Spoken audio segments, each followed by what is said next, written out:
দেখো, আমি কিছু বলবো না আর, শুধু দেখে যাও। দেখার জন্য সব কিছু করেছি। দেখো, আমিও দেখি, তোমরাও দেখো। কত সুন্দর দেখো, পুরো সাগরের পাড়ে। দেখো, এই সাগরের পাড়টা কত সুন্দর, এত অবধি জল চলে আসে।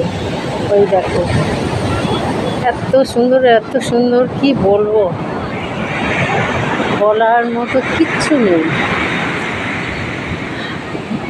শুধু দেখেই যেতে ইচ্ছা করে, শুধু দেখেই যেতে ইচ্ছা করে। দেখো, দেখো, সবাই তো কামরাতে শুয়ে আছে, বসে আছে। আমি সকাল সকাল চলে আসলাম। রোদ্রে তাকানো যাচ্ছে না, এত রোদ। ঠিক আছে, বাই।